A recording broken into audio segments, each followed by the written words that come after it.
Video kali ini merupakan sesi dari mata kuliah Dasar Keselamatan dan Kesehatan Kerja dengan topik Sistem Manajemen K3. Dengan menonton video ini diharapkan dapat menganalisis konsep sistem manajemen K3 dalam rangka menciptakan lingkungan kerja yang selamat, aman, sehat secara makro.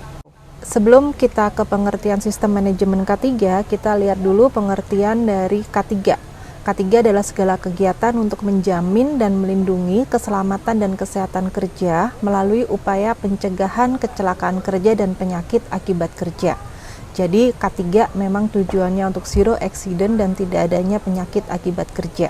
Oleh karena itu, untuk mewujudkan zero accident dan tidak adanya penyakit akibat kerja, perlu adanya upaya-upaya untuk mengendalikan dan meniadakan potensi bahaya untuk mencapai tingkat resiko yang dapat diterima dan sesuai dengan standar yang diterapkan.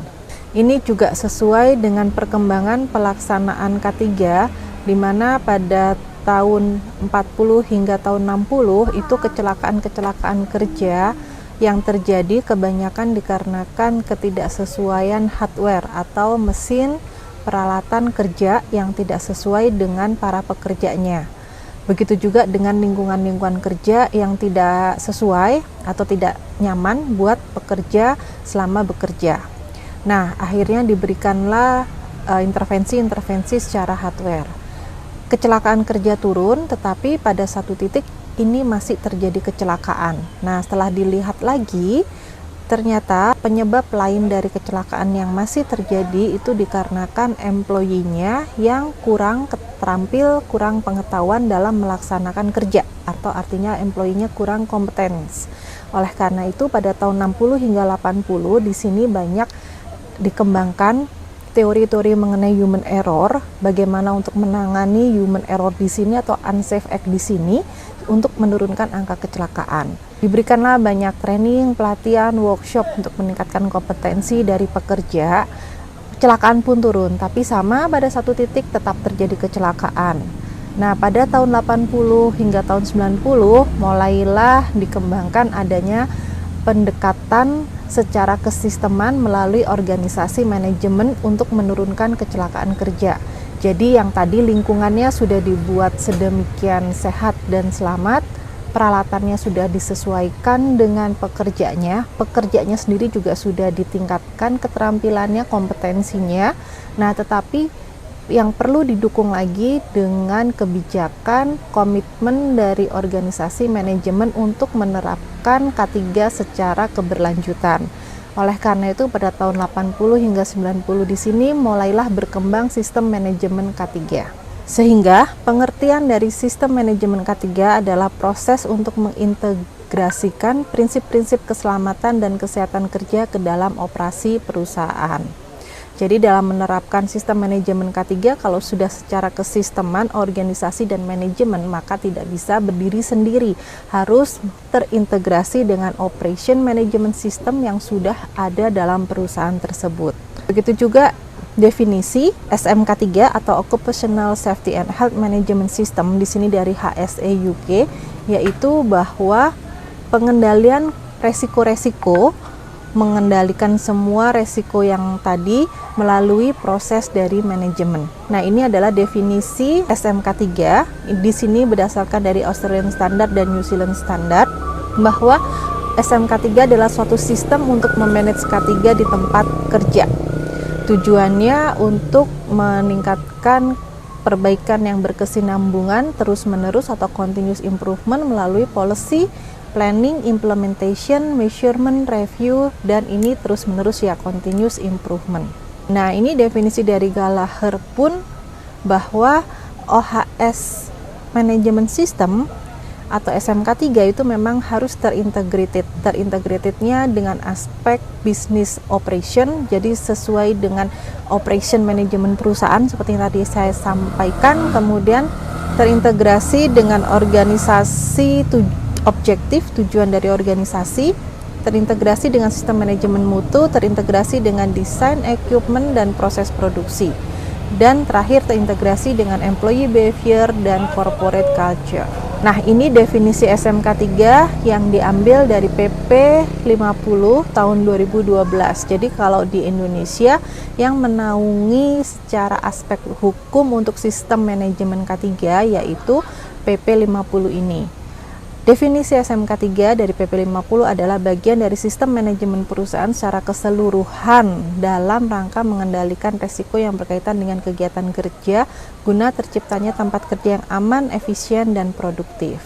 Ya, di sini yang saya bold bagian dari sistem manajemen perusahaan secara keseluruhan, maka tetap SMK 3 dalam suatu perusahaan memang harus terintegrated dengan sistem manajemen yang sudah ada dalam perusahaan tersebut. Manfaat SMK 3 jika terintegrasi dengan sistem manajemen perusahaan, maka bisa mengimprove bisnis fokus, kan fokus bisnis dari suatu perusahaan untuk mendapatkan keuntungan, ya namanya juga bisnis.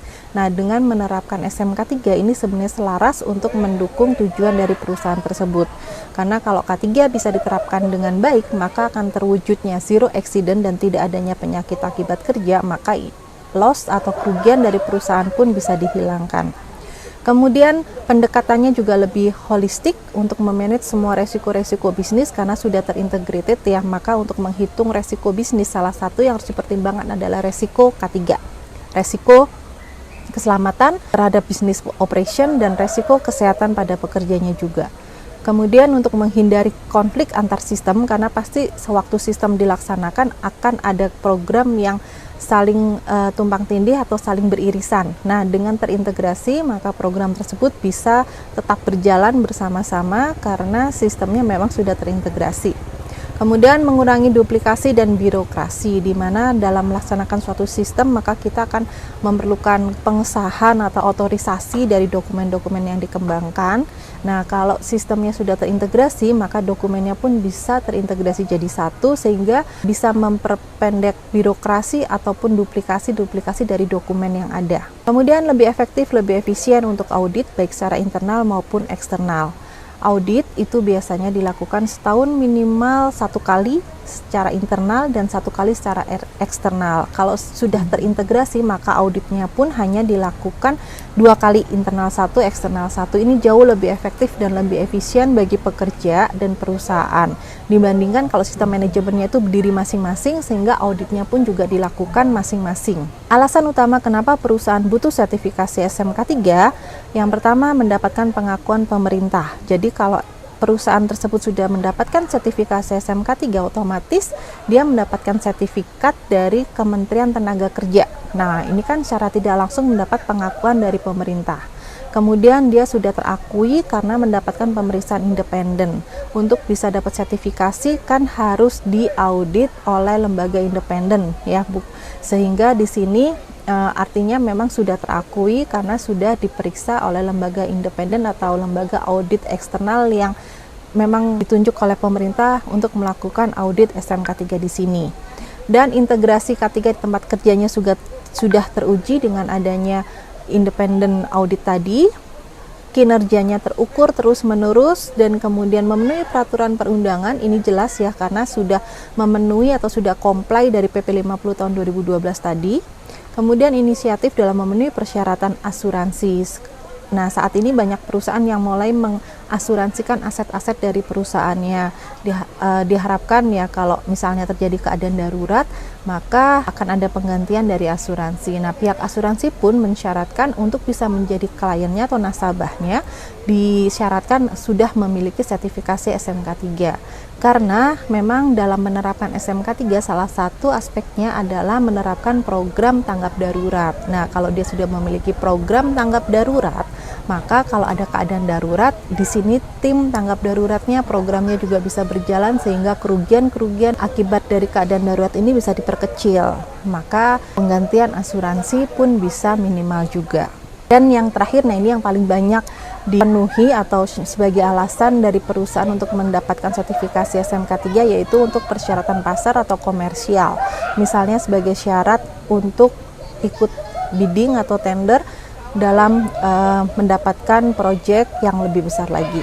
Jadi karakteristik dari SMK 3 itu proaktif, preventif, ya kan dibuat di awal sebelum suatu bisnis itu berjalan atau sebelum aktivitas pekerjaan itu berjalan, ya, kemudian sistemnya terintegrated, melibatkan semua orang dan tergantung dari support dan komitmen dari manajemen. Tujuan menerapkan K3 tadi untuk meningkatkan efektivitas pelindungan keselamatan kesehatan kerja yang terencana, terukur, terstruktur, dan terintegrasi. Terencana ya, karena memang ini kan proaktif ya dan promotif, jadi dilakukannya itu sebelum aktivitas kerja itu berlangsung, maka sudah disusun ini rencana-rencananya seperti apa, dan nanti pelaksanaannya bagaimana, monitoring evaluasinya bagaimana, dan bagaimana terintegrasi dengan sistem manajemen yang lainnya. Mencegah kecelakaan kerja, penyakit akibat kerja dengan melibatkan unsur manajemen, pekerja, buruh, dan serikat pekerja atau serikat buruh, menciptakan tempat kerja yang aman, nyaman, efisien untuk mendorong produktivitas. Jadi K3 itu tanggung jawab semua karena kan melibatkan semua bagian dari perusahaan, yaitu pemilik usaha atau manajemen, kemudian divisi K3 itu sendiri, dan karyawan itu sendiri ya. Jadi semuanya harus involved dalam menerapkan SMK 3. Jadi dalam manajemen sistem, setelah tadi definisi-definisinya, terus kemudian kenapa harus terintegrasi, alasannya, tujuannya, dan harus melibatkan semua orang, maka dalam manajemen sistem ini konsepnya adalah plan, do, check, action. Kalau dalam SMK 3 sama plan, do, check, action. Nah, plan, do, check, actionnya itu untuk plan dibagi dua, yaitu ada penetapan kebijakan K3 dulu, kemudian perencanaan K3, kemudian pelaksanaan rencana K3 tadi, pemantauan dan evaluasi kinerja K3, dan terakhir peninjauan dan peningkatan kinerja SMK 3. Ini adalah fase X-nya, dan ini semua continuous improvement. Siklusnya itu terus nyambung terus ya. Jadi dalam 1 tahun itu plan, do, check, action di sini harus dilakukan. Ya, mulai dari kebijakan, perencanaan, pelaksanaan rencana, pemantauan evaluasi, dan peninjauan peningkatan kinerja K3 ini harus dilakukan sehingga untuk tahun depannya bisa dijadikan evaluasi untuk merubah apakah kebijakannya perlu direvisi, perencanaannya, dan begitu seterusnya. Baik, terima kasih atas perhatiannya. Itu yang bisa saya sampaikan untuk sistem manajemen K3. Terima kasih. Assalamualaikum warahmatullahi wabarakatuh.